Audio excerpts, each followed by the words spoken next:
The following conversation is with Kai Budde, Magic Hall of Famer and one of the greatest players to have ever played the game of Magic the Gathering. Kai is sometimes called the German juggernaut, and it's for a good reason. He has done almost everything at the highest levels of Magic play and has dominated Magic from the 90s until even today with a recent Pro Tour top 8 finish in 2023. I admit that I was a little bit starstruck talking to Kai.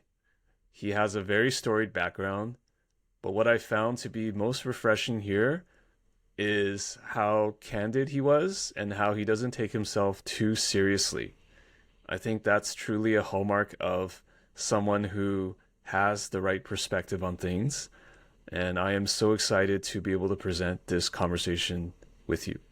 Before we get into the conversation, I just want to give a quick plug for my Patreon at patreon.com/humansofmagic. The Patreon is the best way to directly support the show, directly support what I do, and to give a little bit of your financial support and for me to ask for it is no easy, trivial matter. But I think it is important. I think it is something that will help maintain the stability and longevity of the show. And right now for Patreon, I have several tiers offered. I have the $2 and $5 tiers if you want to get involved at a basic level and participate in the community, be part of Q&A, exclusive Q&A, and be able to ask future guests questions, basically pose questions, and actually play a part in future guest selection as well. Sometimes I will give patrons a choice. There's also a new tier, which is the Masterclass tier. If you are truly serious about podcasting, whether it's Magic or not, if you're truly serious about production, the art of interviewing, I think I have a lot of experiences that I can share with you, and we can do it in a series of one-on-one coaching sessions and calls. Of course, free to enjoy the podcast as you wish. This is always going to be a free endeavor, but in case you would like to go an extra mile, the Humans of Magic Patreon support is much appreciated. Now, having said all that, let's get back to our regular programming. I just wanted to start off by asking you about 3 letters, specifically CCC. What can you tell me about the Cologne Conjurers Circle? What is that about? So that's literally almost before my time. So also CCC stands for Chaos Computer Club, which is like a group of hackers in Germany, basically. And then the Magic version was just a team that exists in Cologne. So there was always like a team league, if you want to take it for in Germany. At some point, that even gave a qualification to a team pro tour, I think. And there were subdivisions, and there was one in Western Germany where Cologne is, and a bunch of people that basically taught me how to play Magic. They had this team, and yeah, I was invited, and I played. I mean, I don't know, 5 or 6 match days maybe. Eventually, that whole thing stopped, but yeah. That was just basically the group of people that initially taught me how to play and got me into tournaments. Let's talk about that. So I think you were, is it 94 or 95 that you started playing Magic the Gathering, roughly? So yeah, like I think the Homelands pre-release was kind of like the first set release that I played in. Okay. I don't know exactly when that was, but roughly around that time, I think. And I'm intensely curious. I know you touched on this in maybe past interviews, but you grew up in Cologne, Germany, which is not a huge city, but still one of the larger cities in Germany, in West Germany. How does someone find Magic the Gathering in Cologne? Like, it just seems like an unlikely place, given that it was the 90s and Magic still seemed to be heard about more in the United States. Like, how did that come about? I think it usually just finds you, right? That's how it happened to me. I was playing some German version of Dungeons and Dragons with some friends at school. I must have been like 16 then, I would guess. And one of them had picked up Magic, and then he showed us, and then we started to play. And then we started to play at school, and I wanted to play more, and then I found a local shop. And then there were tournaments, and yeah, I started to befriend people that were hanging out in the shop, and yeah, eventually I got into that group, and then I started to play more with them because the guys that showed me at school, they either weren't interested at all or just were very casual, and they just wanted to play the weekly tournaments in the shop. So I moved on and played with these guys, and then I got kind of lucky there because these people were already pretty competitive. Frank Adler won the, I think it was Mirage Sealed Deck Pro Tour in Atlanta, which was like, I think the only pre-release Pro Tour that they ever did. Like actually no one in the tournament knew the cards. He won that one, and he was playing there. And then there were other people that they always went to German nationals, and there was this DCI ranking back then, and a bunch of them were usually in the top 10 in Germany. And yeah, and these people kind of got me hooked into tournament play. I definitely want to go deep into that, but I also want to know, like, how did you, like, your disposition appears to be that of a very competitive player or a competitive person. Like, did you do things before Magic the Gathering that were of a competitive nature, like just growing up? Not really. I played a lot of football or soccer for our American friends, but not really competitive. I mean, I played in the same club, and it wasn't a really good club or something. Randomly, the age bracket I was in, we were reasonably good, but I was definitely not one of the better players. And then eventually, around 15 or 16, I was actually playing a lot, like 5 to 6 times a week maybe. But eventually, it got physically dangerous, if you want to take, like, a lot of other people were just taking it way too serious, and then I kind of got bored with that, and I moved on from, like, I quit playing for a club, and at that point Dirk moved to Cologne to do his civil service, and we were just playing pickup group games at the university, so that's probably as uncompetitive as it gets. That was just to hang out and have fun. So not really. Magic was probably the first game. Was there any thought as to making football? I know you said you quit, but was there any chance of making football like a career or No, something more competitive? no. I Just was no. technically fine and technically very good, I think, but I was just never fast enough, and I was never physical enough. Like, I never had this idea that if I throw myself on the ground and like make this tackle, like that was just never interesting to me. It seemed like it was better to protect my skin. So no, I was Okay. never, and I was fine in that team, and we were an okay team, but like there was never a chance to do that professionally. Okay. So when you found Magic, like, were you just naturally finding yourself very good at it? Like, is that because generally speaking, I find that for a lot of people, they get really into something when they see some promising results. Like, is that how it was like for you when you first approached the game? It's a long time ago, but I assume so. Yeah, I mean, I like maths, I like probabilities, like this kind of stuff. Always has been pretty easy for me, and yeah, I did reasonably well in my early tournaments. Like I won. I don't even know what I did in local tournaments, but I definitely did reasonably well, and I've won like an early Pro Tour qualifier, which qualified me for, I think, a Pro Tour in New York, and I must have been 16 or 17 at that point. Mm-hmm. So back then there was a juniors division, and I chose to play the juniors division. Like they gave me the choice if I wanted to play juniors division or masters division.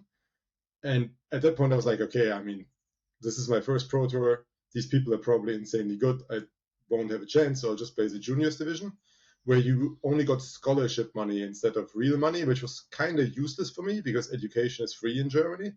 But I mean, I didn't really think about it that way at that point. So I played the juniors division there, and I actually played against a bunch of really good people. Like I played against Brian Kibler, Eric Phillips, I think Jamie Park. Like if you read these, like that was only an 8-round tournament, I think, and I finished top 16 or something. But then if you look at these names a couple of years later, a lot of them were actually really good Magic players and on the gravy train and playing a lot of Pro Tours. What was it like to be so young and to travel to the United States and play in your first Pro Tour? Like, obviously we have records of coverage or written coverage or like stories, but like, what was it like if you could put yourself back then in a time machine? Like, what was going through your mind at that time? Honestly, it's too long ago. I wouldn't know that anymore. But It was definitely nothing usual for me. It was definitely the first. Like, I'm not sure if it was the first time I was in an airplane, but it was definitely the first time I went to the US. And I think the only reason my parents were okay with that was because this Frank Adler guy was traveling with me, and he was like an older, trustworthy person, and I think he actually had to sign like back then you needed some sort of visa, and he had to sign as my guardian or something. Because Okay, he was your otherwise, guardian. yeah, otherwise underage, I don't think that would have even worked. But yeah, I mean, I assume it was strange. I'm pretty sure that no one in my school class ever went to the US at that point. So, I mean, it Yeah, just wasn't common to air travel at that point. I mean, it was somewhat common, I guess, but not like today, where just everyone has yeah. flies every other as a year or something. That was definitely not the case back then. I don't think. Can you describe some of the folks a bit more, like that you're working with in Germany at the time? Because you mentioned you mentioned Frank Dirk Faberowski is somebody else, right? And was it also had you already started working with Marco Bloom? Like, can you describe him a little bit? That started a little bit later. So initially, when I started to learn Magic, Dirk and Marco were both not in Cologne, and that was a group. It was like Frank Adler, Stefan Rademacher, Tim Glöckner, Thomas Esser. Like it was a bunch of people. Most of them played the Pro Tour here and there, but I don't think outside of Frank, no one really had any super good results.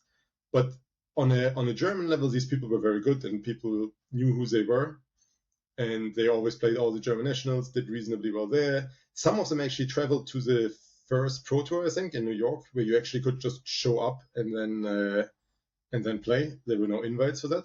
I think 2 or 3 of them went there, but that was also before my time. I wasn't really playing at that point. But yeah, it probably doesn't make too much sense to talk about those guys because I'm pretty sure all of them quit playing Magic by now, and I don't think these names pop up. I just really want to know, like, if you can. I know it's hard because it's such a long time ago, but like, what are some of the foundation or key things you learned as a Magic player from these guys? Well, I mean, first of all, if you want to improve, especially if you want to improve fast, you need to find better people. Like you need to lose. Like if you're just always the best player in your group, it's pretty difficult to improve. And like these people were beating the crap out of me for sure back then. Like they were way better than I was, especially Frank. And then, I mean, obviously I had no idea what limited was early on. And some of them were actually really good limited players. They were drafting a bunch. They were playing a lot of sealed deck. And that's something I had to learn. Like I had to learn to put, like there was another friend of mine, Stefan Walkaiser from a nearby town. He was actually one of the first people who would be putting 17 or 18 lands into 40 card limited decks. And that was not a common thing. Like even the Pro Tour that Dirk won, that was like, I think Tempest only draft. And I actually finished top 16 there as well. Like people were playing like 14, 15 lands and just every one drop they could find and stuff. And there were a bunch of people that were just way further than that already. And I learned a lot from these people.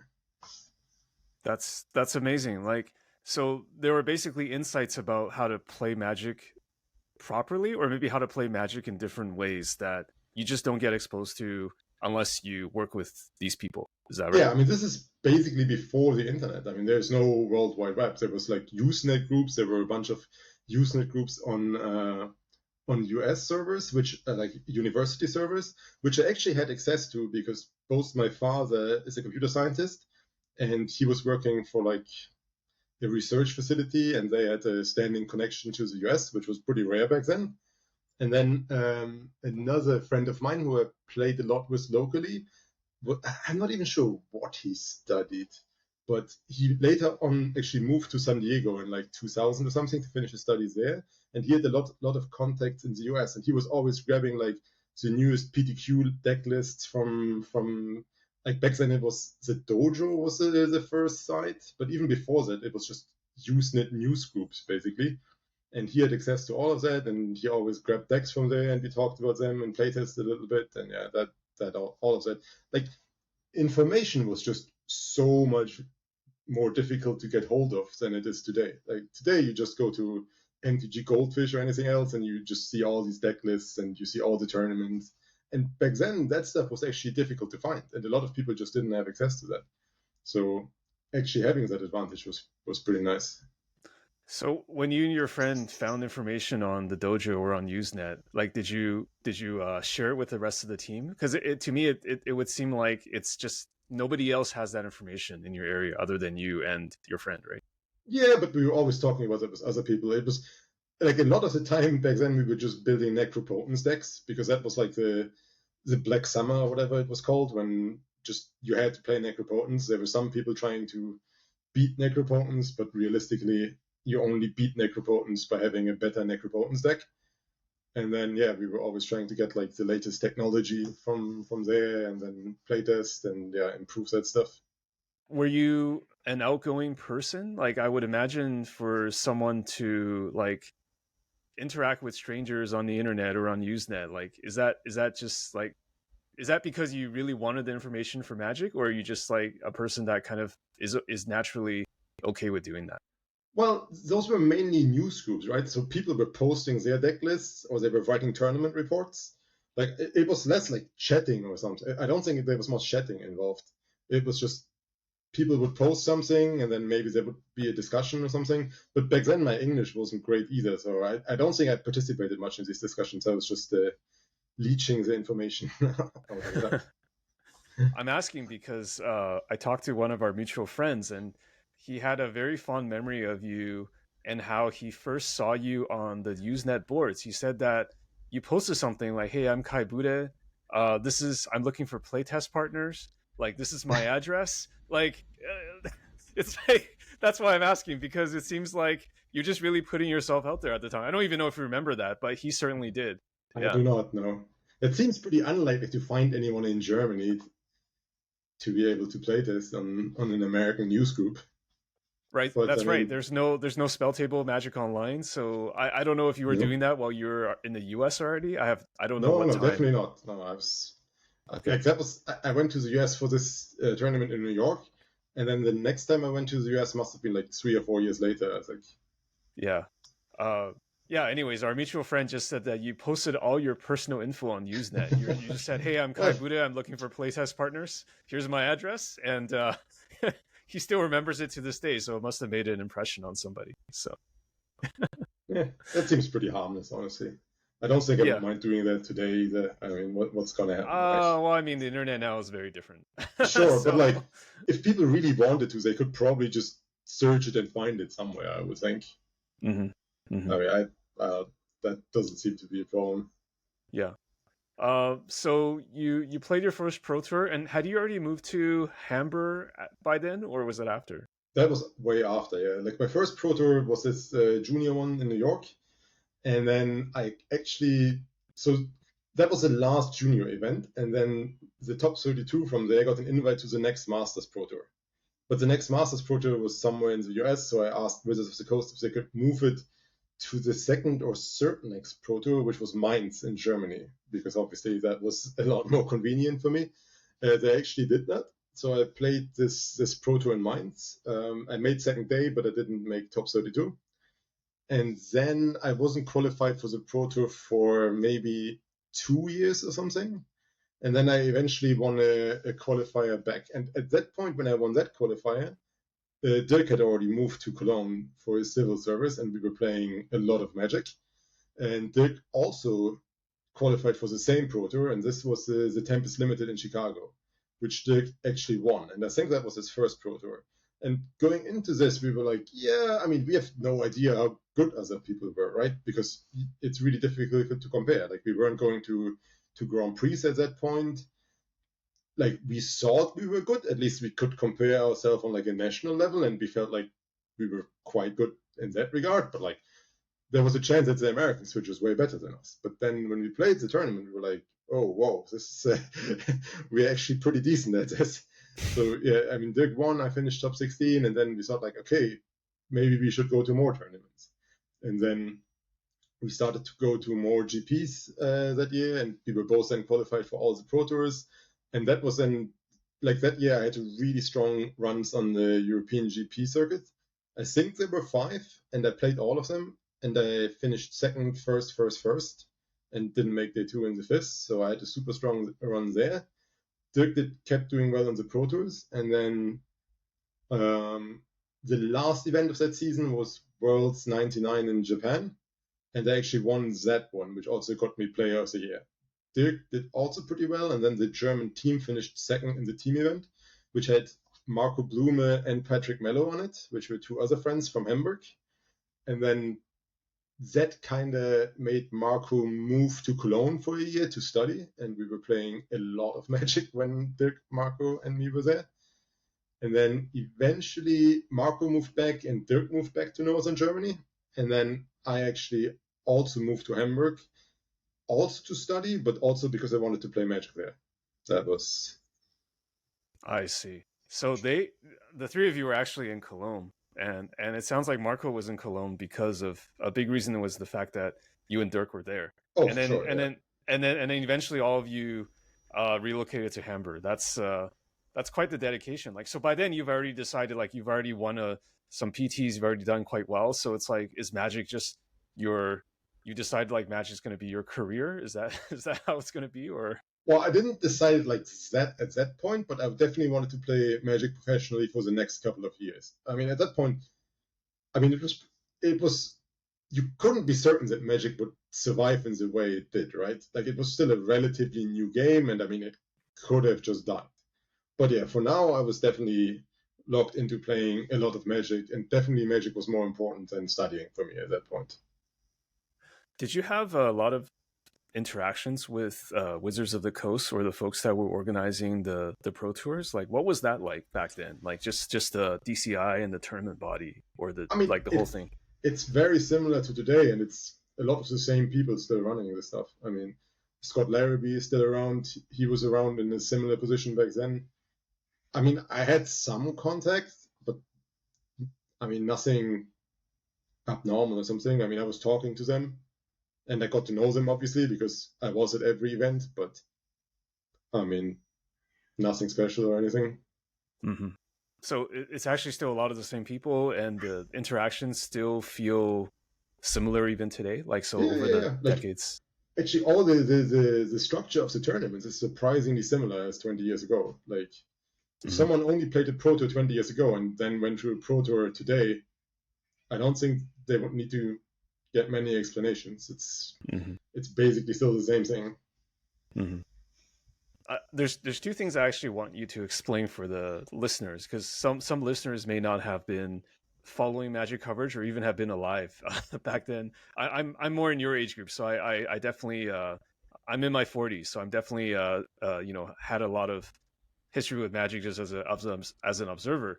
But I think you have talked about in the past how that era of Magic, there was just so much information asymmetry. Like, there was just so much information that was not there. You had talked about, like, when you go to tournaments, it's really about, like, is someone going to break something? Are the other pros, like, you're worried about the other pros, not worried about the average Magic player, because the gap was so huge between a pro or a testing team versus a regular Magic player. So can you tell me a bit more about that? Like, just in terms of, like, pre-internet, like, what it was like to actually prepare for Magic tournaments and what you expect when you go into a Magic tournament or a Pro Tour. So, I mean, internet started to exist at that point, but I think Magic Online probably maybe 2001, 2002 or something. But then usually the sets would be heavily delayed on Magic Online too, so it was somewhat dodgy for practice. There were other online programs like Apprentice, I think. But in general, so today you have these big super teams with like 10 to 15 people, and their main goal is to just get the biggest advantage over the average Pro Tour player. And back then it felt like the pros thought that they already have a huge advantage over the average Pro Tour player, and they just want to beat the other pros. And yeah, as you said, there wasn't internet, like, even when the format was kind of old, like weeks or even months old, there was still a chance that someone would break it and just show up with a deck you had never seen. So usually the tournaments were there were 5 Pro Tours per year. 2 of them were only limited, so actually 15 rounds of draft. So obviously that was not an issue. And then one was usually block constructed, and the other was extended. And extended, yeah, they were off. Like, there was one extended Pro Tour, the one that Bob Maher won in Chicago. like I was talking with Zwi the other day about that. So no one in the tournament played the best deck. Like the best deck in that field would have been Necropotence. So you play 4 Necropotence, 4 Demonic Consultation, 4 Duress, 4 Illusions of Grandeur, 4 Donate, 4 Force of Wills, 4 Brainstorms, 4 Dark Ritual. Mm-hmm. And we were thinking, what percentage to win the tournament do you have if you play that deck in that tournament? I mean, we were thinking that you're probably like 75% to actually win the Pro Tour if you had that deck and knew how to play it. Because it was just like everyone was playing decks that weren't even anywhere close to that. That deck was so broken. And that kind of, yeah, I mean, there were a bunch of tournaments where just someone showed up with a really good deck.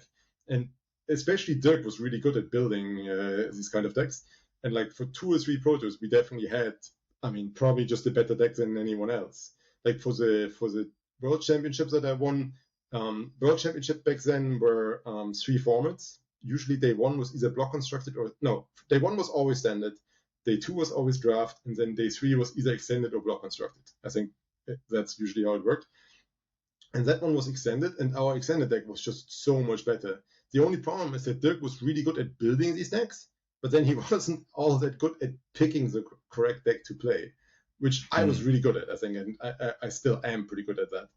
And I was usually the guy playing his decks, and quite often he would then end up playing something else, which usually was fine too, but there were definitely a bunch of tournaments where he just missed our best deck. There was also one New Orleans, which I won with a blue-red Illusion Stone deck that Dirk also built.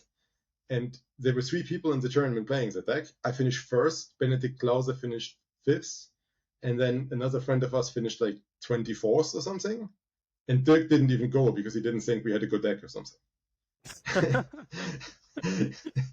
So what was it about Dirk? Like, did he have some sort of like, obviously he's a very gifted deck builder, but did he have some lack of confidence about just seeing the deck through or believing in his own creation? No, but I don't even know how to explain it in English all that well, but he was always careless. Like in the team tournaments that Marco, Dirk, and me played, these 3 versus 3 team Pro Tours, we always wrote his deck list for Dirk. Because with Dirk, you had like almost a 50-50 chance that he would make an error submitting his deck list and like started with a game loss or something. But like he has like there was at least one draft where he had to play his entire pool because he didn't mark down his deck list. And then he had to play with like 65 cards in game 1 or something. Like there were a lot of these things with Dirk. So I don't think it was a lack of confidence or anything, but I also don't think he's as competitive as I am. Like, I don't think he wanted to win as badly as I wanted. So that was probably something too. I'm trying to make this, maybe this is a bad analogy, but I'm thinking about like somebody like Michael Flores, who is like a very good deck builder, but not ever like a super accomplished Magic player. But then I don't think that really applies for Dirk because Dirk has 1 PTs. So yeah, Dirk has won 3 PTs, top 8'd 2 more at least, I think. Yeah, and he's Hall of Fame as well. Yeah, like he's a very, very good Magic player. Yeah, but you're just saying that he can be a little bit. I guess the nice way to say it is that as a team you complement each other quite well because you have different strengths, right? So let's focus at times. Let's put it like that. Okay, so you're very focused. Like how is that just something that's been with you since day one? Like how I'm wondering your approach to Magic over the decades. Like, would you say that you're a different person, or are you always the same person but just making refinements? No, I must have changed. I mean, it's just such a long period. I mean, I was like back in the days when I like in this time between like 99 and 2004 when I played professionally, I was playing so much. Like I played a crazy amount of Magic. Like there was literally no day where I didn't play Magic, I don't think. I mean, probably a day or 2 here and there, but it was very rare. Yeah. I understand that you have always been known as someone whose strength is preparation and learning from mistakes and testing. Somebody told me that, which is surprising because I always thought before I did this interview, doing research, that you were just like intellectually superior or stronger than everybody else, which makes you one of the best Magic players. But from talking to some of your friends or previous partners, like testing partners, it's like they said Kai is the strongest at preparation, learning from his mistakes. And you wouldn't be the best player drafting a new set, but you would be the best after doing like 500 drafts. Like you basically are like an optimization machine. Is that a fair statement? Oh yeah, for sure. Like if you took a new set or even just a new game and then gave a person like maybe an hour to learn it or something and then play a tournament, I would never, like, from the people I know, probably John Finkel would be by far the best person to do that. Like he picks up, like he figures stuff out so fast and he learns so fast, and that's definitely not me. But yeah, like I've always been really good at preparation. I've always been really good at drawing the correct conclusions from preparation. Like in the last 20 years, like usually when you're playing in these big Pro Tour testing teams, you end up with like 2 or 3 decks. Like it's very rare that our entire team plays one deck. Like usually people are split up a little bit. And I think I've maybe not picked the correct deck once or twice. I think twice at most, probably. And all the other times I've played the correct deck, which I think, I mean, that's a pretty good skill to have, I think. What's the secret behind that? I mean, I've been doing this for so long, and I guess it's just good judgment after all the time. Like I'm relatively good at, like, for example, I hadn't played Modern in years, but then when I started to play this for Barcelona, I think I had a pretty good idea what the field would look like and what's needed, like how you want to attack that field. It's still something I find really incredible because I know that it's hard to look at ourselves and be really objective because we only have our own reality to draw from. But like, I'm just thinking about it. Like, you were amazing at preparation. Well, everybody else was trying to prepare just as hard, maybe even harder, or like not sleeping. No. I don't think that was the case. Like, oh, okay. Back so you then, really did just outwork everybody at that time. Like back then, I think we were preparing a lot more than other people. Like, for example, for these team pro tours, Dirk, Marco, and me would usually fly 2 weeks early into the US and then either play test with Eugene Harvey, Osip Lebedovich, and some other people in New York. And then once or twice in Atlanta with Joe Crosby and his friends. And like, other people just didn't do that back then. Like other people didn't, this whole testing housing, like we did that way before other people were doing that. I think our preparation was in general just more and better than what other people were doing. And then when I top 8'd, we were playtesting top 8 matchups and talking about sideboard stuff. And at least my impression was that a lot of people were just going to a bar and get drunk because they top 8'd. And that was just never what we were doing. Like, we just wanted to win.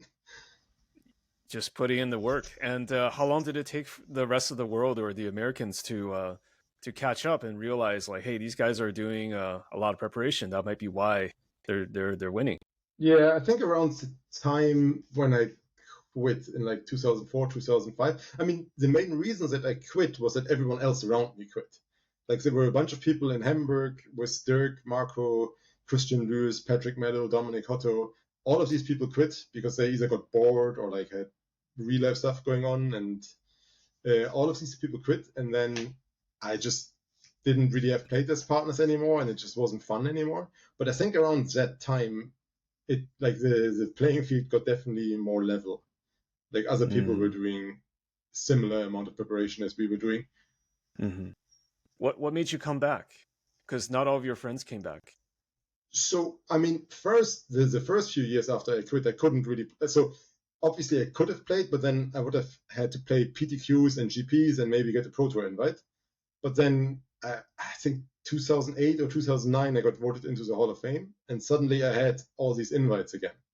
And since then, I've been playing 1 or 2 events per year, usually the ones that are closer to me.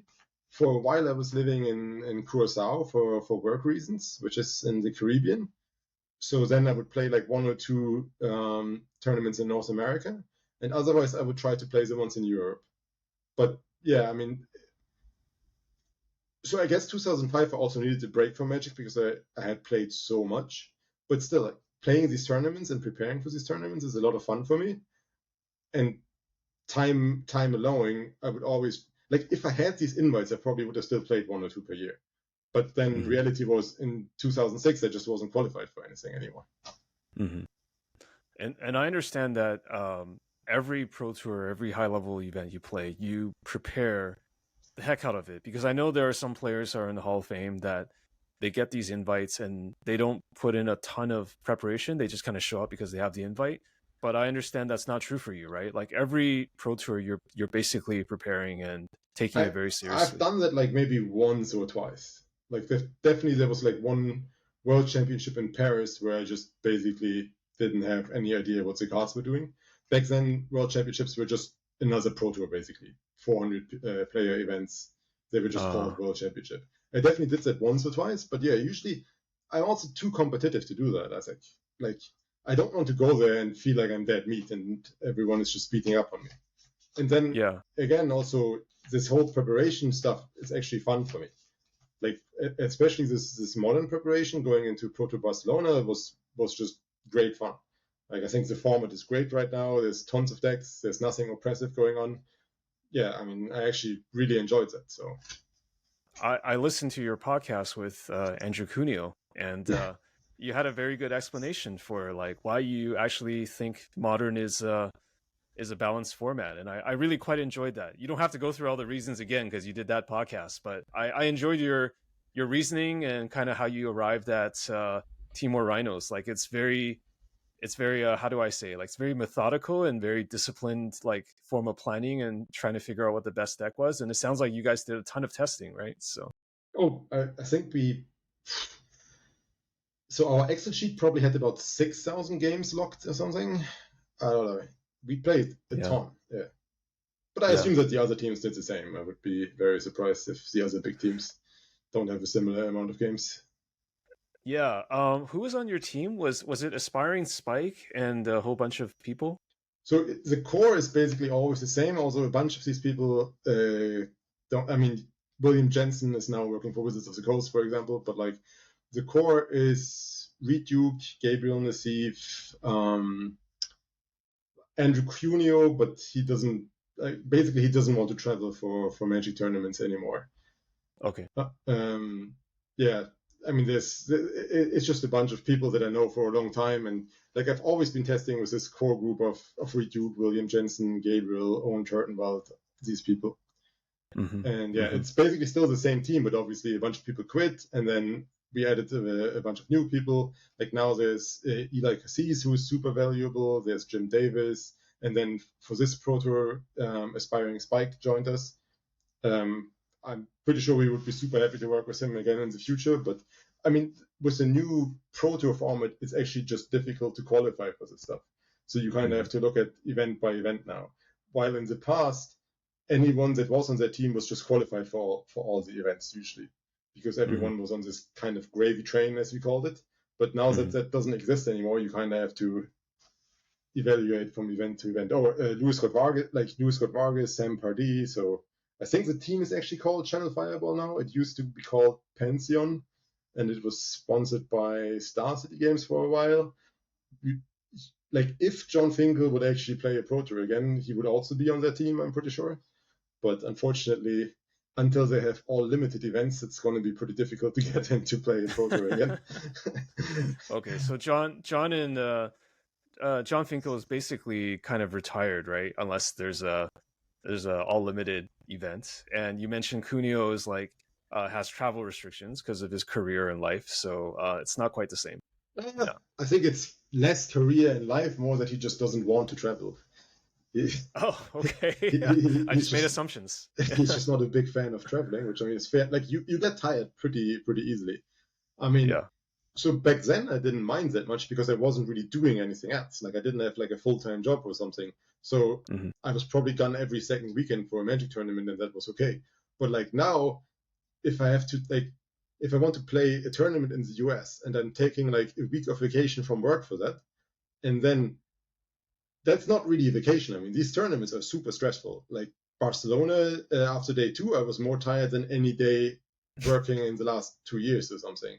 And then you also, like, okay, this is Barcelona, but if it was in North America, I would take a week of vacation and spend like 50 hours of that in airplanes, which hardly counts as vacation. Like, I just wouldn't want to do that 4 or 5 times a year and use all my annual vacation on that. I mean, that's not sustainable, I don't think. So you didn't go to the Pro Tours in the US earlier this year, right? Because the travel and everything is just too much. That's also why in Germany I have some health issues to take care of. Yeah, like basically there was no chance. But my plan was always to play this European one, and so I get one Hall of Fame invite per season, and it kind of makes sense to use it on the last Pro Tour, because then I can use my next Hall of Fame invite on the first one of the next season, and then maybe change some more invites and qualify for a whole season. Okay. So that's also like a little bit of strategic value there. But yeah, I was definitely going to pick the European Pro Tour. No matter if the European Pro Tour was the first one, I would have tried to play that. And by the way, belated congrats. You made history. I believe you're the only person to have ever top-8'd a Pro Tour in over 4 decades. So I'm like, from when to when is the decade? That's a important question. I guess I'm just saying 90s is a decade, 2000s is a decade, right? 2000 to 2010, 2010 to 2020 is another one. And so that's the problem there, right? Because if you count the decade from 2011 to 2020, then I made top 4 in one of these arena Pro Tours, of these arena Mystic Championships. Right. Which I think Wizards counts it as a top finish, but I didn't top 8 the Pro Tour, because the last one I top 8 before was 2010 in Amsterdam. 2010, that's still the 2010 to 2020 decade. Yeah. You can make a pretty good point. Yeah. Okay. I guess that's not as important as me asking you, like, how important do you think about your legacy, like your career? Is that something that ever comes to mind, or are you just about competing? No, I mean, it's definitely pretty cool. I mean, it's extremely unlikely that anyone ever puts a run like me together again. I mean, obviously they could change the format of the Pro Tour, and it's obviously super difficult to compare events in 2000 to events now, but that anyone comes close to winning 7 of these big tournaments, it's pretty unlikely, I think. And I mean, that feels pretty nice. Yeah. I got to go back a little bit, because I said, describe to me like what it was like, the level of play in the old Pro Tours. I also want you to explain what it's like, what the actual team Pro Tours were, because I know a lot of people now, they've never experienced something like this. Or when we have team events now, it's really just like 1 versus 1, but like you're sitting next to each other, like, and telling each other how to like play your teammate how to play your first land or something. Like, what was the actual team Pro Tour format back then? So the team Pro Tour format was sealed deck on day 1. So you would get a sealed pool, you would build 3 decks, and then you would play against 3 other people. So for day 2, it was team Rochester draft. Rochester draft is different from booster draft. You're only drafting 1 pack at a time, and it's open on the table. So you see what everyone is taking, and for this team format, you know who is playing whom, because you only play 1 match with each draft, and you play the guy across the table. So you kind of like you see what the other team is taking, which colors go into what seat, and what the good cards are, and it's a lot more strategic than anything else, I would say, because it is just super important that you keep track of what they have and you build the correct anti-deck, because especially like it's a bit like constructed, like in limited, like if your opponent is like big green creatures, then there's usually some color that's very good against that. Like then you can give all like the pacifisms or whatever to your guy in that seat. And the problem is that usually most teams had this set plan of colors for the draft, and then sometimes you could guess a little bit that they would be playing the same colors in sealed deck in these seats, and you wanted to be a little bit tricky there. But yeah, in general, you just build 3 decks, try to make them evenly powerful, and then every 2 rounds you would actually get a new pool. So day 1 was 6 rounds, and you would get 3 different sealed deck pools. So you only played 2 matches with every deck. Hmm. And then there was a cut to day 2, and then day 2 was, I believe, 5 rounds of draft. So you would do one draft, play against one match against the other team, next draft, play one match, next draft, etc.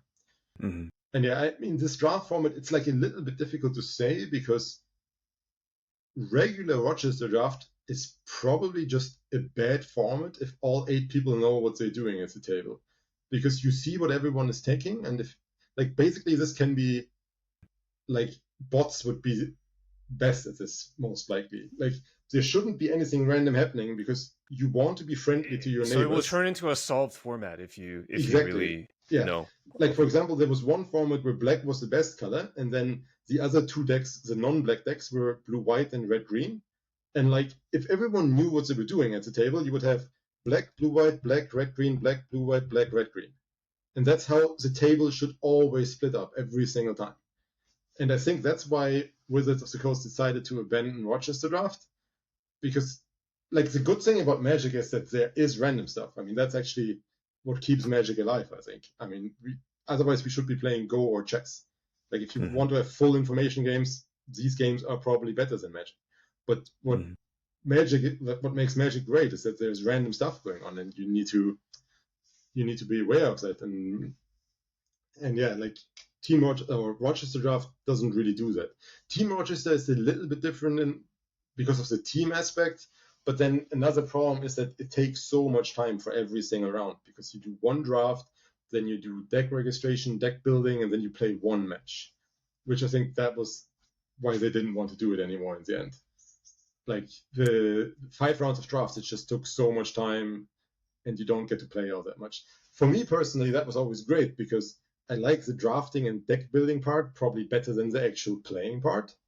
Hmm. So that was by far my most favorite format. But Mm. oh well. Do you know if other players felt similar to you, like just Oh, in terms of they actually enjoyed playing it, and even if it took longer? oh, for sure. Yeah, yeah. There's a lot of people that like the drafting itself better than the playing, I think. Like, Hmm. William Jensen was and Brock Park. Like, William Jensen was playing back then. He was playing with Brock Parker and Matt Lindy, and all of them are huge limited players, and they definitely like the drafting itself better than the playing as well. Mm. Mm. So it's almost like it'd be better if like an AI could like just play the matches for you, and you could just build the I mean, decks I'm or not something. like I'm a huge fan of these auto battlers that do exactly that. Like, there's this Hearthstone Battlegrounds auto battler, Yeah. which is exactly that. Like, you only do drafting and deck building decisions, and then AIs do the playing. Mm. Which I'm Okay. probably playing more of that than Magic Limited these days for Yeah. that exact reason. Yeah, yeah. And I think you're really speaking to like that tension between how watchable something is or coverage versus actually participating, because I would imagine that's also why um Wizards emphasize more constructed formats over the past Oh, little while, right? That's got to be one of the main reasons. for sure. Limited is just, I mean, at least for me, limited is not good for coverage. Like, a lot of limited games, one guy plays a 3/3 creature, the other guy plays a 4/4 creature, and then some 2/2 flyer attacks 10 times, and that's it. Like, Hmm. it's just way more exciting to watch constructed Magic. Like, Hmm. Hmm. I mean, at least that's true for me. I mean, so if I'm not playing a Pro Tour, I'm generally watching all of the coverage stream, but I'm a lot more excited about the constructed part than the limited rounds. Hmm. Like, Hmm. for limited, I like the draft coverage, but even then, like, the draft itself, I mean, sometimes it's super interesting, but like, for example, I was covered in the last Pro Tour, one of my drafts. My first pick was a black card, my second pick was a black green gold card, and from there it was just take whatever card was best in black green. I mean, that's from there on, it's just not that exciting. I don't think. I mean, I'm just taking the best black green card out of every pack, and there were enough of them to me to not change colors. And I mean, yeah, that's not the most interesting TV or whatever you want to call it. What's your what's your fondest set to draft? Like, I guess there must be a lot of reasons for it, either like tournament success or like some memorable thing from the drafts or stories. Like, what's one that comes to mind, like as one of your all time favorites? I don't think there's anything in specific really. It's Like just I too think, much, too many sets, right? yeah, I mean, like most formats have like a similar curve where like it's always fun for the first few drafts because then you're figuring stuff out. That it's usually fun for like the first 20, 30 drafts or something. But like quite often at that point, it just gets boring because you're doing kind of the same thing. Yeah. Like usually these cube formats are probably a little bit better because you can do so much different stuff. But yeah, it's usually like the first 20 drafts almost for every set are super exciting.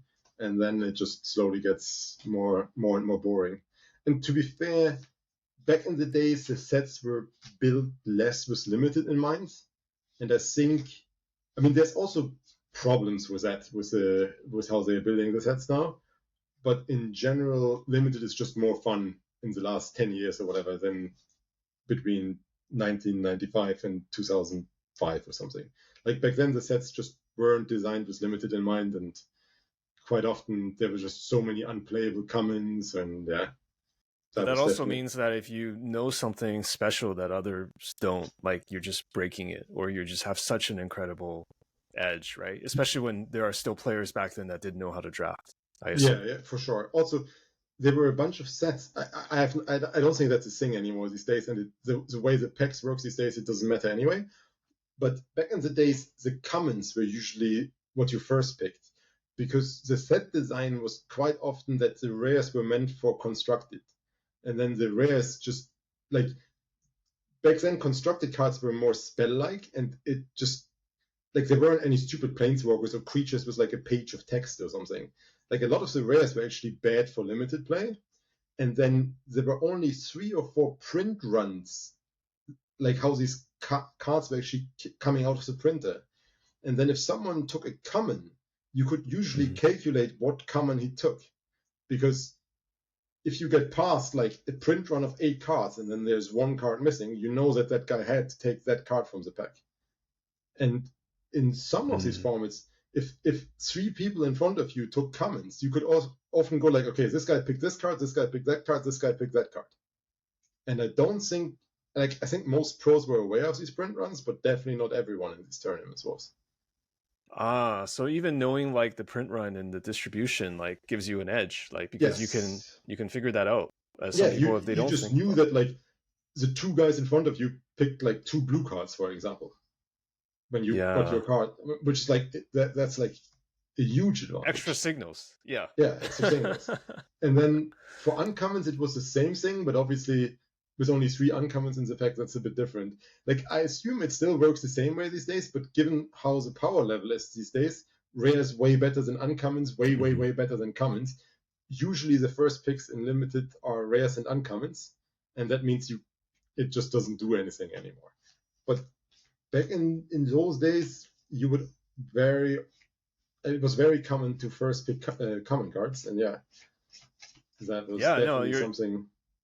Yeah, you're totally right. Like there were a lot of rares back then that just did nothing, or they were like very narrow sideboard cards for constructed. Like I don't know, like I know Circle Protection is not a rare, but it felt like there were a lot of cards like that were just like color hosers and stuff like that. Color hosers, or then like cards that were like meant for specific constructed decks.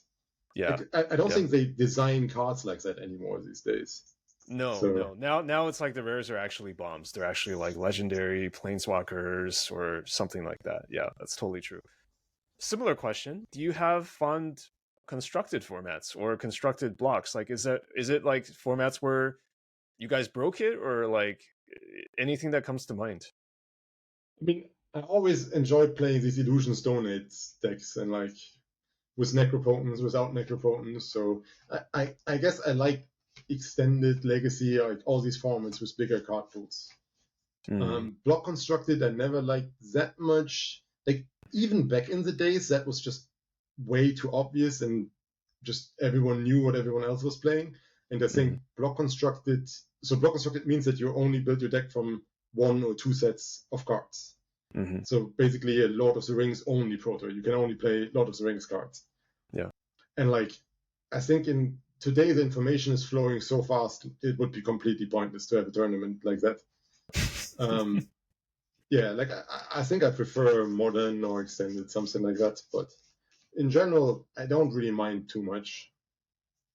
Like, for Right. example, I'm pretty sure I would have hated to prepare for the last Pro Tour when it was obvious that was standard and just everyone was playing Rakdos Fable decks.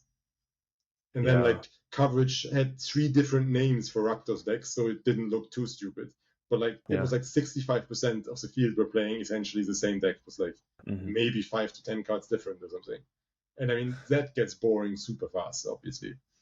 But When you're preparing for formats that you believe are boring, like does it change your enthusiasm, your level of preparation, or are you just like, I'm a competitor, I'm still going to prepare the same amount, maybe more, no, despite how I feel about it? it definitely changed my motivation. Yeah, I mean, I still want to practice. I'll still playtest a bunch, but yeah, like I definitely would have playtested a lot less than I playtested for the modern Pro Tour, I think, Hmm. because Hmm. actually playing modern was fun.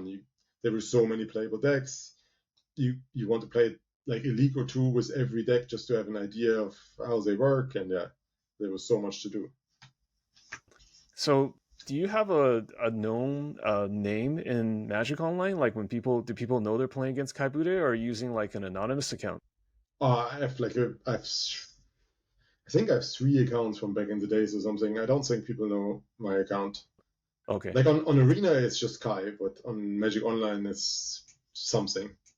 Okay. It's probably better to keep it that way, right? Because the Yeah, only reason I mentioned Aspiring Spike is I remember he tweeted something like he was like dropping when he was testing in leagues, he was dropping at 4-0 in the leagues because he wanted to hide the information, which I thought was hilarious because like that's just such a like it just speaks to how like widely known information is where it's like that's the only thing you can do. Like there's not like and even then you guys were playing Team of Rhino, so it's not like there was some super secret thing anymore, right? At least that's yeah. my assumption. So with that, I wouldn't have minded. Also, the way Magic Online deck lists are published is that they try to grab one deck list from each archetype for these deck dumps. So if you 5-0 with Rhinos, that's probably not a big problem. But Spike usually plays, like, he likes to play combo decks, he likes to play new decks. And if he 5-0s with like a weird deck, it gets super likely that his list gets published. So that's Mm-hmm. why he didn't want to do that. But yeah, I would in general always just drop it for. It's not like I got there that often, but like, I mean, there's Uh-huh. just no value in playing that last match. Like, I mean, usually you don't want to play that deck as a Pro Tour anyway, but like, why make it public? It's just Right, not worth risking it. right.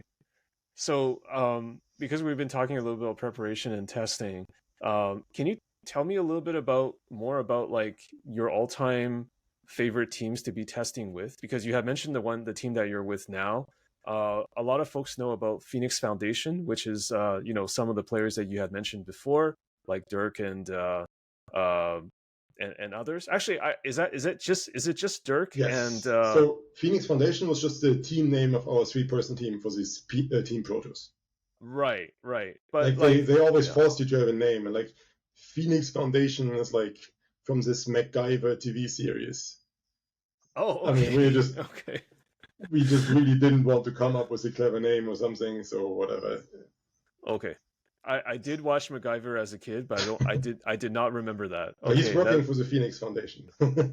okay. I watched it in Taiwan when the show was dubbed, so that might have had something to do with it. Uh yeah, okay, so like what are some of your most memorable teams or maybe people that you've worked with as part of the teams? Well, it's for sure like this group of Germans that I used to work with back in the days, like Marco Dirk, Patrick Mello, Christian Lewis, Dominic Otto, basically just people in Hamburg, and they were usually qualified for all the Pro Tours. And I mean, yeah, that's when I was most successful, and that's when I had most of the fun. But I'm also like the testing houses with this first Pension and then Channel Fireball teams. It's also great. I mean, for me, that's like a really good vacation. I don't like I can play 8 or 10 hours of Magic per day. I like the people, fun hanging out. Yeah, I mean, otherwise I wouldn't be doing that stuff. I'm like, you definitely don't want to be playing Magic tournaments for money or something. Like, if you don't enjoy it, you really shouldn't be doing it. There's very few people in the world that should be playing Magic tournaments that have like a plus EV in Magic tournaments money wise, and I'm definitely not one of these days. So I used to be, but that's 20 years ago. Okay. So really for you now, like maybe a part of it is your legacy. A part of it is like your friendships and visiting and playtesting and traveling. Would you say those are the Well, main motivators? Or I guess you want to continue building a you just want to play, you want to compete, right? That's yeah, like to protect my legacy, I should probably never be playing another tournament again, just to keep my yeah. percentages high.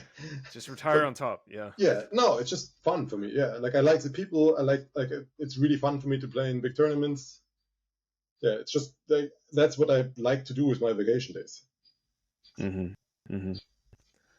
I just find this so fascinating because it's really rare to see someone so dedicated to something and be at the top of something for, I don't know what you want to call that, like for 30 years, like 3, 4 decades. Like, of course, there are some breaks in between, but it's rare, right? Because in the world of like sports or athletics, like you generally, it's not a mental thing. Like when you look at certain um, pursuits like chess, even like a Magnus Carlsen, I don't know how long he's been playing, probably forever too, but like it's just very uncommon. And for a lot of people like me, we've never been top in our field of whatever it is we do. So like I guess it's like what motivates you? Like I guess it's just a competition or like knowing you're good at Magic but also being competitive. Like what is it?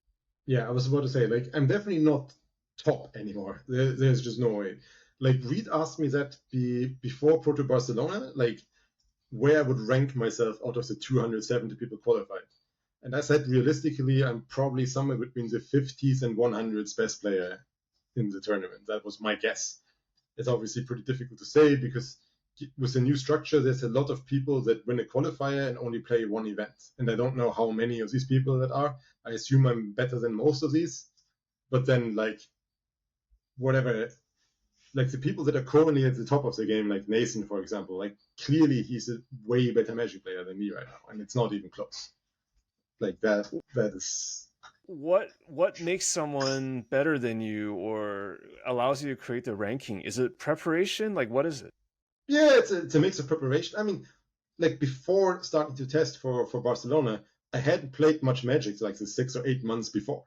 Like I had maybe played 10 hours total of Magic or something, and I hadn't played like a physical paper tournament in 3 years or something or 4 years. And I mean Mm-hmm. that's just it's way different. Suddenly you can forget triggers. You need to keep track of life totals and stuff. Like there's just a lot of procedural stuff that you can easily mess up. And yeah, I just don't think I'm on that level. I mean, obviously I got so first of all, everyone in the top eight obviously got lucky, but like Javier and Simon Nielsen back to back top eight at the last events, and I'm pretty sure they needed a lot less luck than I needed to get there. So Mm. uh, yeah, I mean, like I think it's realistic to say that I'm somewhere between the 50s and 100s best player. I would guess maybe I'm lower than that. I Mm. kind of doubt that I'm much higher than that. So I'm definitely not on top or anything. Like the last time I was on top of something was probably 2003, I think. After that, I don't think you can say that anymore. But yeah, Okay. like it's just fun for me. Like it's just my vacation time. Like it's just I'm actually looking like so. For example, Andrew Cuneo, he hates these testing houses. He just doesn't like it. Like there's just too many people on small space, and like he's just not a fan of it. And I really like it. Like I like the people. I like to hang out, and yeah, it's just some people like it, some people don't. I definitely like. I don't have a problem. Like for me, that's just relaxing. Obviously, the tournament itself is not exactly relaxing. Like that's actually fairly on the taxing side of things. But like the week before that in the Barcelona testing house was just a great time for me. Mm. Mm. But you are saying that like with enough repetition or practice or preparation or getting your technical play back to where it was in the 2000s, like you could easily rival or equal some of the top players today, right? It's just a matter of how much time you're putting in. I That's basically what you're saying. I would hope so. I mean, it's obviously difficult to say, but yeah, like if I quit my job and was playing Magic professionally, I would think that I can probably be top 10. Maybe I can be top one. Like that's really difficult to say. Right. But like Right.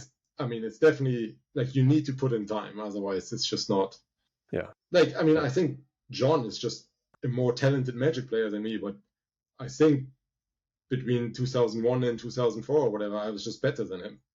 But that's just because I played so much more Magic than he did. Yeah. But if he played the same amount, I think he would have been better.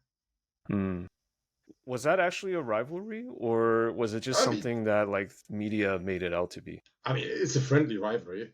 Like, I didn't really know him. I only got to know him much later when we actually tested together a bit for events after 2010 or something. But like, there was no real rivalry or something. Did you have rivalry with any players? I guess rivalry implies that you have to be at an equal skill level, right? Because if one person's always losing, then it's not much of a rivalry. I mean, there were definitely some people, like, I kept losing to Bob Maher, for example, but like, I like Bob. I knew him back then a little bit. Super nice guy. I mean, obviously, I don't like losing, but I didn't have a problem. Like, there was no rivalry or something. It didn't like, it annoyed me to lose, obviously, but it didn't annoy me to lose against Bob. Probably actually felt better to lose against Bob because I knew that he was really good. So, So speaking of Bob, obviously he made one of the most, or he had a hand in creating one of the most iconic invitational cards of all time, Dark Confidant. You were responsible for, or partly responsible for, Void Mage Prodigy. Like, what's the story behind you and Void Mage Prodigy with your likeness? Like, first of all, you were never really responsible for these cards. That's why I said partly. Yeah, like, so basically in these invitationals, there were 16 people qualified, and everyone was to turn in their card before the event even started. And it was just like a competition of either making something super weird or something super overpowered. And the card I turned in, I mean, obviously that was never getting printed like that. It was just like, it was an enchantment for 1 blue mana, and then your opponent had to play with their hand face up. For blue sacrifice the enchantment, you could counter a spell, and then for blue sacrifice, you could draw a card.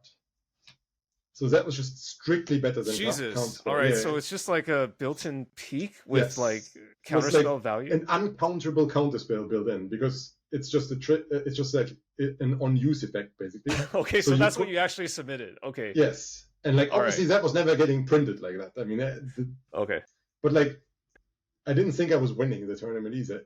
And then, so the problem is that Wizards of the Coast can't really talk to you about the card as they actually design it, because usually they would use set mechanics for that. And then they would give you information that they don't want to give you, which also completely makes sense. So you kind of in the dark and just hope that they make you a good card. And I mean, I assume they are trying to do so, but in my case, it just didn't really work out. Like, there were a bunch of others that just never really saw play. Like, for example, do you know what Chris Picula originally turned in?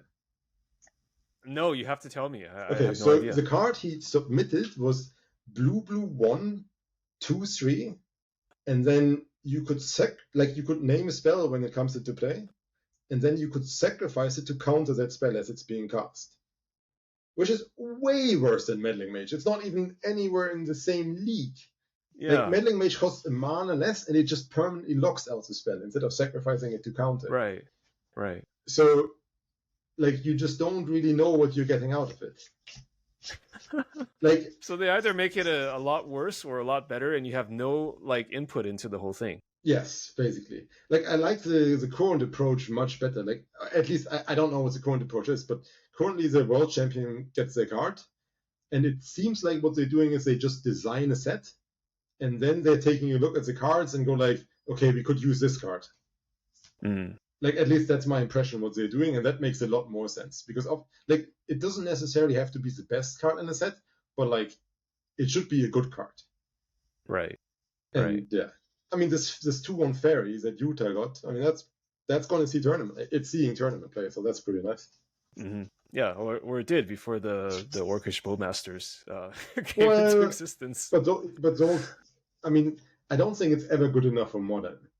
But and Orcish Bowmasters don't exist in standard because it's Lotus Rigs. So yeah, I think like, I don't think the fairy is going to be good enough for any older format. Like, once it rotates out of standard, I'm afraid the days are numbered. But now I had no idea that was the Wizards' process for getting ideas, like before the actual event. Like, now I'm wondering like why they even did that. Was it so? It sounded like it was really just to get like free ideas from the players, like, because they just ended up doing something entirely different. So I don't understand like why they would even keep it so open-ended like that. So and you guys are not designers either, so no, but I think like the Invitational was just a fun event, right? That was just Mark Rosewater's child tournament, I guess.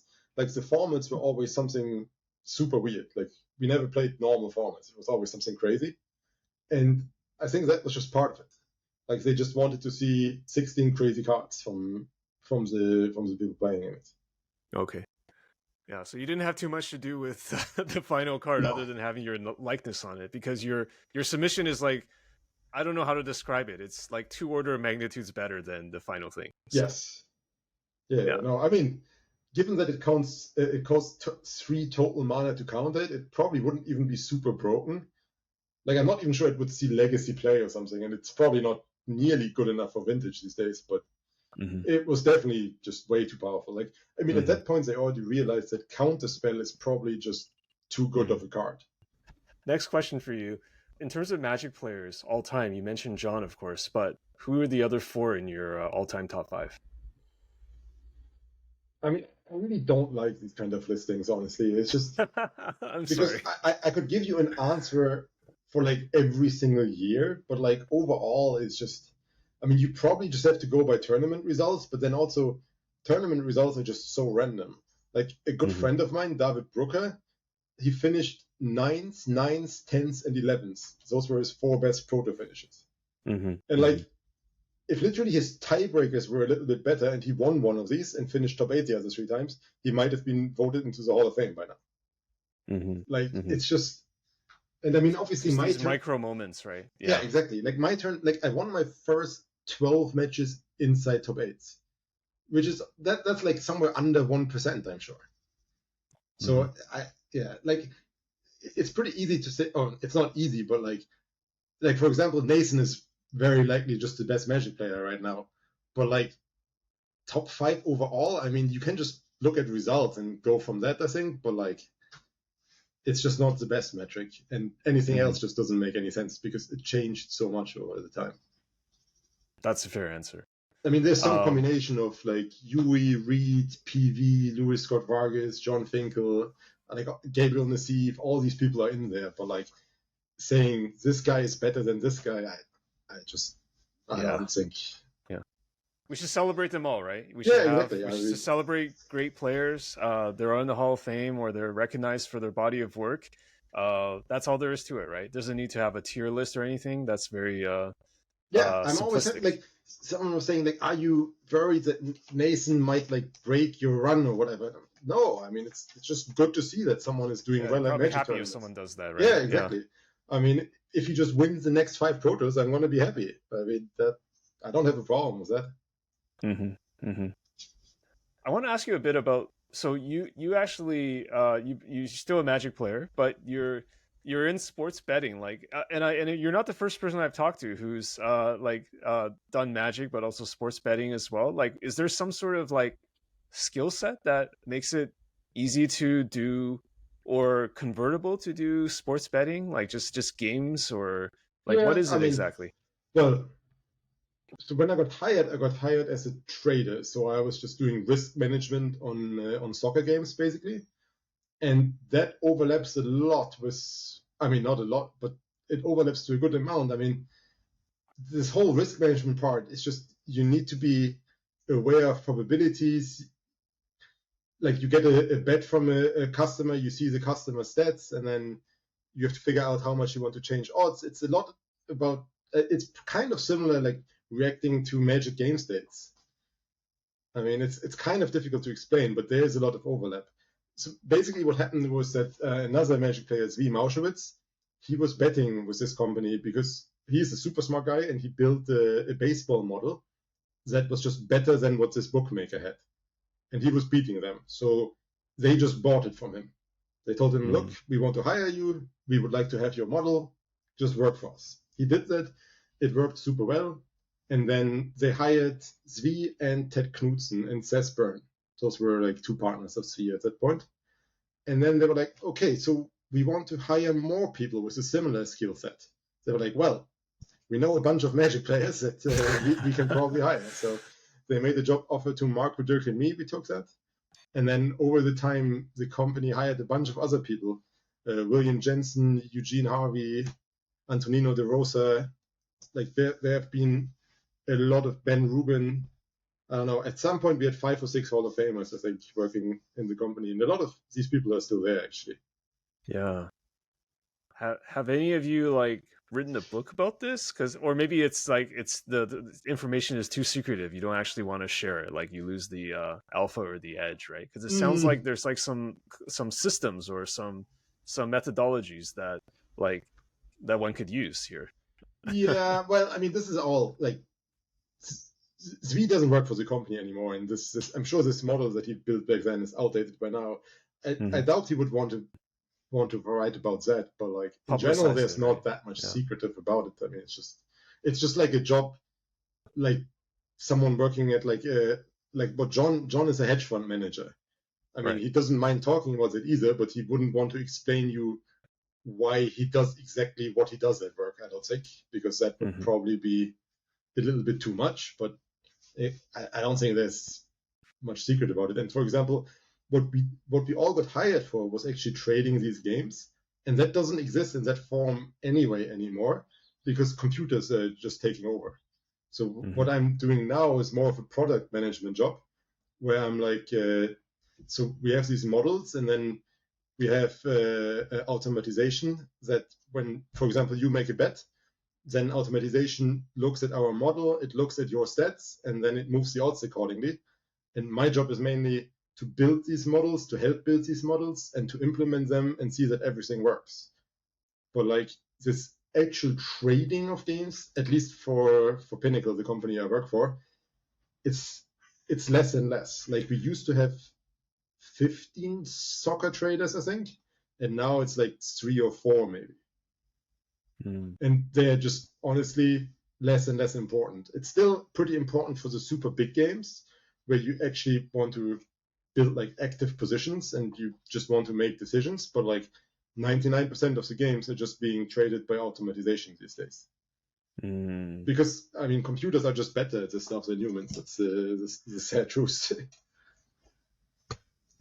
Well, I did not know you were a product manager, so that makes I'm also a product manager in a totally different field, but that's very cool to know about. Yeah, that's I had no idea that's what you're working on. That's great. All right, last question for you, Kai. Again, kind of a legacy related question. For some reason, I keep going back to this, but I'm going to ask it anyways. At the end of the day, how do you want to be known by? Like, what do you want to be known as, or how do you want other people to remember you when all is said and done? I mean, just as a good Magic player. I mean, maybe as a more successful Magic player, I certainly wouldn't mind that. But I mean, I don't really think about that, honestly.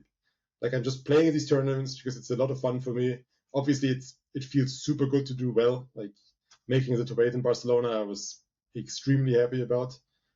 But I don't really spend much time thinking about that, honestly. All right, just having fun. I guess having fun with Magic. That's something that it seems like that's what you enjoy. It's a great game. It's quite possibly the best game ever made. So, and it's quite great to be part of it. All right. Well, Kai, it was a pleasure talking to you today. Thank you for taking the time, and I wish you all the best in your future endeavors. Thank you. Thank you for listening to Humans of Magic. You've made it to the end. Thanks so much. You're awesome. If you'd like to support the show, there are 2 ways to do so. The first way is the most powerful. Tell a friend. Tell them to check out Humans of Magic. I'd love it if you could spread the word. The second way is to join the Humans of Magic Patreon at patreon.com/humansofmagic. Patreon is the best way to directly support the show from a financial perspective. For as little as $2 a month, you can support me and join the Discord. It gives me the power to keep cranking out new episodes with your favorite Magic people. If you want to go the $5 support route, you'll get a digital copy of the Humans of Magic book. Thank you for listening. I appreciate you, as always, making it all the way to the end, and we'll see you next time.